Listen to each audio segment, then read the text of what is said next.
the day trades have been working for you, I must say. And that was an awesome time to get out. I wish I would have, but I didn't. Anyway, I suspected we were going to have a drop, but I didn't think anything like what we just got. But that's okay. I know where it's going. That part, it's the only part I'm pretty much sure of.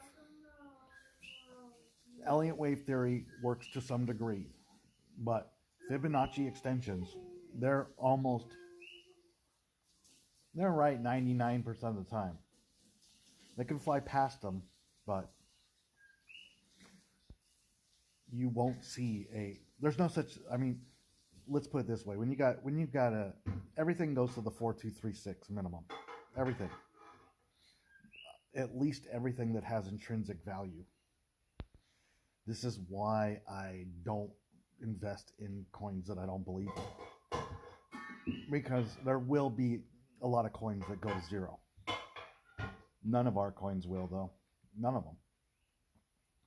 They're all, they've all got a use case. They will always have a demand. So even if the whales try to drop it, which they can, they can definitely control the market. They can't bring it to zero, though. There's a reason why you can't bring Orchid, Dash, TRB, Bond, all the ones I'm in. There's a reason I'm in the ones I'm in. Well, there's multiple reasons, but primarily I find coins that have intrinsic value. There's no way it can go to zero, and have high yield potential. That's what I'm looking for. So any coin like that, I'm interested. And if it's on Coinbase, I'm even more interested, because now the CEO of Coinbase has insider information. He's selecting those coins because he knows that they're going to do well, or that they already have. Doesn't take a genius to know they're going to do well if they already have, of course, but he's in it to make money. If any coin he picks up and puts on his exchange doesn't make money, then he loses money. So if you lose, he loses. It ain't going to happen. It ain't going to happen. Stable coins, okay, but that's not why he's got the stable coins there. It's a different reason, but although I'm still not certain about Gwen, or if it even is a stable coin. I don't know about that thing. I'm very leery of it, but I think if you are in Gwen right now, GYEN, that'd be a great time. Yesterday was better, but today would be a great time to sell it and trade it for something else, because it has remained stable. You're basically in the U.S. dollar, right? Only it's the Japanese dollar. So, yeah, it worked out good for that because it avoided the drop. It didn't, depending on where you bought it, of course, but once it got down to 88, it could fly up 30x like my buddy thinks it's going to do, but I wouldn't trust that. Now, Jasmy, on the other hand, that one's got potential. There's a few things I can say that I don't like about it, but one of them is that I'm expecting it to drop to around 93 cents, or 0.093, 9.3 cents. But after that, the Fibonacci extension brings it up to $21. So it's going to be a pretty good buy. It might have bottomed out already, but I don't think so. Anyway, yeah. But the reason I mention that is that's possibly what they're trying to do is pretty impressive. They're trying to become the new Japanese currency. I don't know why Ash keeps getting in on these Japanese deals, but they're working. And I like it. Anyway, that's one of the few coins that I don't own that I want to own at some point. The thing I don't like about it, also besides the price right now, is that it hasn't released all its coins yet. It's 90% of the coins are still not printed. They're not existent yet. So there's going to be 10 times as many coins as there is now at some point. I don't know what the release schedule is, but I have been doing some research on it, but not enough. I don't know enough about it. Like I do all my other coins, I know practically inside and out. But here's the important part. You don't have a 1 and a 2 and a 3 and a 4, and then it just stops. And it just goes down, and the 4 goes to 0. That doesn't happen. That doesn't happen. I don't care how horrible the coin is. And if it's going to 0, it still doesn't happen. That doesn't happen. That's what we've seen with almost every one of my coins. Dash. I mean, all of the older coins are like 2017 or older. BAT, BCH, Zcash. The list goes on and on. Anything that's, 2017 or older.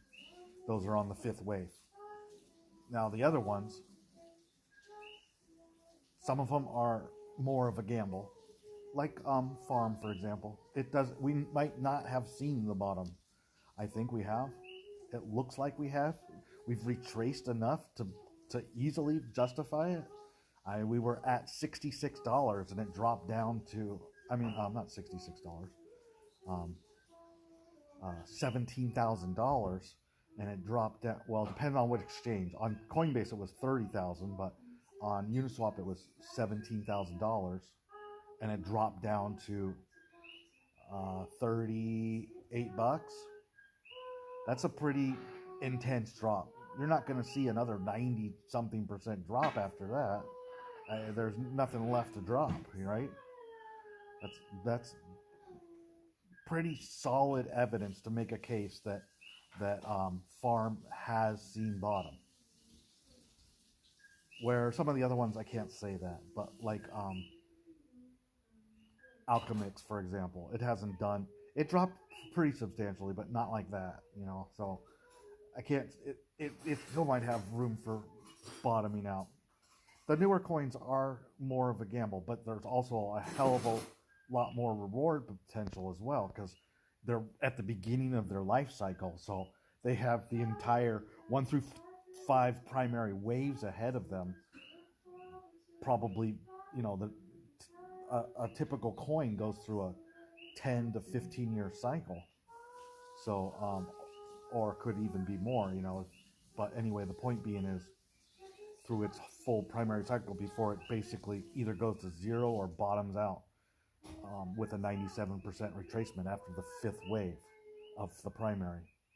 So my point is, there's absolutely nothing to fear or worry about when it comes to a coin that you own that has yet to reach the 4236 extension. And Dash, for example, hasn't even got close to that. That's the extension's at $6,600. That's basically the minimum it has to get to before it can do any substantial dropping. Before we see a 97% retracement. Now, I don't think that most of the coins are going to fly right past the 4236. The 4236 is just the safe zone. If you're a very conservative player, you look for that extension to get out at least a substantial amount, cash out a pretty substantial amount at that extension, because some of the coins are only going to get that far. Others can fly. If you look at Dogecoin, it went to the 4236 and said, screw you, I'm going to go past that. Not to the 9236, not to the 15 or the 14, which is also a typical extension. It went to the 40.236 extension. 40. You know where the 40 is on Dash? That's $68,000. Will Dash do what Doge did? I don't know. Will it do what Shiba did? I don't know.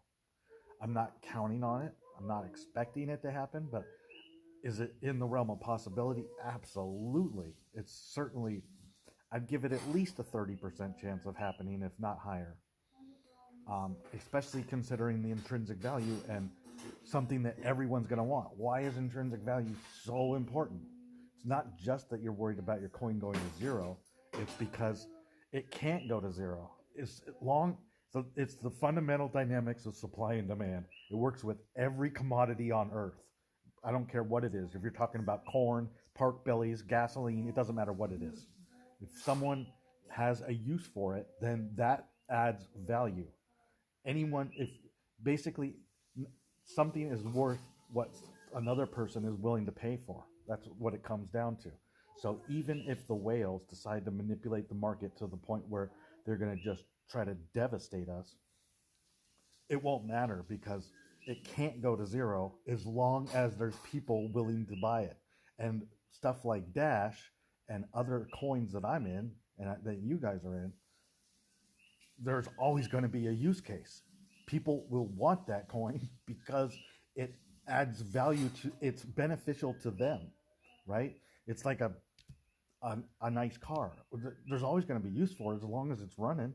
Someone will want to buy that because they've got a use for it. Now, if it's a junkyard car that burned down, like Dogecoin, for example, well, it doesn't apply. It doesn't have any value. It doesn't have any. It's strictly just a pet rock, so to speak. Well, it may or may not flourish. It's that one. That's a gamble. You're betting on a bunch of people, basically FOMOing into a commodity that or an asset that's not necessarily just because they think it's they've got a perceived value in their mind, right? And that happens. That's a fundamental dynamic of human psychology. If you look at Nike's a good example. They've got shoes and they work great, but are they really worth that price when you compare them to other shoes manufacturers, that have the, a similar shoe? Are they? No, you're paying for a name brand, right? It's a little different because at least you're getting a good product with Nike, but you're paying, a crazy number for it. Whereas the other example I was talking about with a junkyard car that had been burned up in a fire and the engine blew out and the transmission's gone and it's got no tires. Well, yeah, who's gonna want that? It's good for scrap. It's still gonna be worth $100 maybe, but maybe that's about it. Don't expect to ever be able to sell that baby for 50 grand, right? It's the same thing. So if the whales try to manipulate the market, which they will, and they can control the price, but they don't have the fundamental control over the coin itself, right? They don't control anything because it's out in the ether as its own entity. It doesn't have someone like the governments or whatever doing their little magic tricks behind the scenes, playing with like the US dollar, for example. That could go up or down crazy just by printing out of thin air, right? You're just going to print trillions of dollars out of thin air. Well, it's going to cause inflation. There's no ifs, ands, and buts about it. It has to do with flooding the market. So, when you increase the supply to that substantially, the demand has to increase the same or it's going to go down. That's how it works. So I wouldn't stress out about the whales manipulating the market because that's how they do it. And the thing is they haven't made their money on our coins. They haven't gotten their money, and they're going to win. I know with absolute certainty that the big boys, and we're talking about multi-billionaire, trillionaire people here, they don't lose. They don't fucking lose. No, they don't lose. And if we lose, they lose. So I'm betting that they're not going to lose. That's what I'm betting. Now, if you're betting on a coin that they've already won on, then yeah, now you're taking a gamble because they've already won, so they don't need to control that to go skyrocket, right? At that point, they've already got their money. Something like Solana, for example, Matic. Those coins can still go up, no doubt about it, because they're greedy too. So they might want it to go up more. So they've made a lot of money. They've made billions of dollars already on it, but They might want to make more out of it. That's certainly in the realm of possibility. But with the coins that we're in, that's a whole different story. They've made zero off of it, and if that coin goes to drop to zero or whatever, they lose because they paid money for it. They've made nothing. So if it goes to zero, they lose. And trillionaires do not lose very often. They're not in the business to lose. That's why you have to ride the wave with them. Because if you try to fight against them, you're going to lose. They don't. You just don't do that. You can't fight against them. You just have to ride with them. So anyway, that's what I'm saying. Don't stress out about, oh yeah, the price could drop. I'm not saying that the price can't drop. I'm just saying that they're not going to allow themselves to lose on it. And if it doesn't go to at least, like Dash, for example, if it doesn't go to at least 3,000, more likely 6,600, they're going to lose. And it's not going to happen. They're not going to lose. These people don't lose. These are big players that are involved, I think. I can't say for sure who's involved manipulating the market, but I can suspect, it's probably a pretty good chance the same people that told the media to come up with the COVID narrative. There's a very good chance that those are the same people that are controlling the market.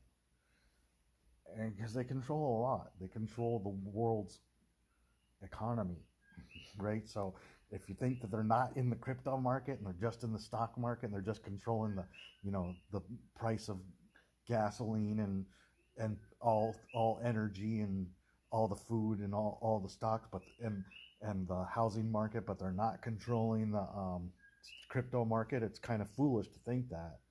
And it might not be true. I don't honestly know because I can't prove it, but there's big money behind it that I can prove. When someone's able to take Bitcoin and just throw it around like a friggin' rag doll, when you're talking about hundreds of billions of dollars being tossed into it within a fraction of a second, that isn't your average Joe. Hundreds of billions of dollars.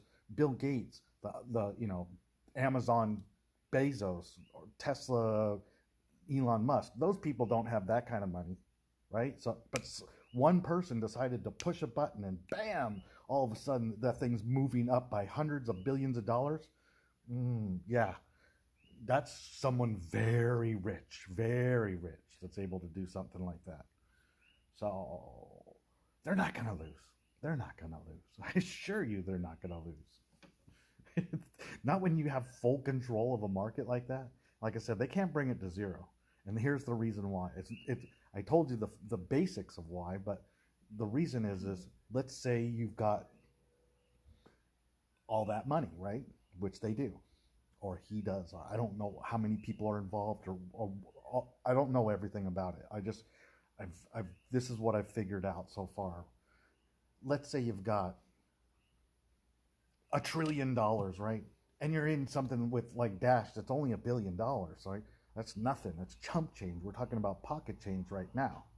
But down the road, when that baby hits, $22,000, that's going to be big money then. Big money when you've got a mass quantity of it. If they could easily, for all I know, I don't know how much, but I suspect they own over 50% of it already. They probably own 60 or 70% of it. I can't say for sure. But let's say that they own 50% of it. And now with that kind of power, they have a pretty immense amount of control, and they can drop that sucker. They can say, well, I'm going to sell all of it. I'm going to sell all of it. And if you're selling half of the entire, let's call it Dash for now, but it could be this. You could apply this to any coin. If you're selling half of it, which is all of yours, yeah, you can take that thing, say, from $1,000 down to $20, right? You can't bring it to zero. Why? Because there's still people that want it, for one. So all it takes is one person spending $1, and boom, it's back up. Unless they keep selling it. And now, at some point in juncture, they won't have any to sell. If they want to get rid of every single one they've got, to drop it down to absolute lowest they can, even if they get it down to 1 penny, which is very difficult to do, but it's possible, there will be at least one buyer. And the thing is now they've lost all power over it, and now you've already, as soon as they lose control of it by unloading their coins, now the system has gone back to completely organic. What does that mean? It means that there's no longer, we'll call them an adversary that's in complete control of manipulating the price action. It'll be just essentially, if there's not someone involved like that, which they're always going to be, but if there's not, if they decided they didn't want to and they tried to dump everything to bring it to, close to zero as they could bring the price down, but it would instantly just rocket, because they would have, because then people would be buying it, and there wouldn't be a reason to sell it. I mean, who's gonna spend? Let's say, for example, you spent $1,000 on it, and now they've dropped it down to where it's worth $1. Who's gonna want to sell it for $1, right? That they spent $1,000 on? No one, right? But people are gonna look at it and go, "Wow, that's a really good deal. I'm gonna buy that." Or they're gonna say, "I really need this because the people that are using this right now, those are the only people right now that are able to eat. The rest of the people are eating their pets and living off the grass in their yard right now." And so there's that reason too, right? And that's not just happening in Dash in Venezuela. It's happening around the world. Not everywhere. Hopefully not here, but Libya just went down. Their economy is gone. They just Venezuela this last week. Their currency just basically dropped to zero, and their stock market is just impaled and collapsed into its own footprint. And every month or two, you hear about another country doing that. And Japan's on the brink of it right now. They haven't done that, but they have collapsed. It just haven't. It's not hyperinflation. It's not a Great Depression yet, but it's really alarming for a country like Japan.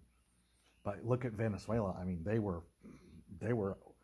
one of the richest countries on earth. They were right up there with us. They had $1 million.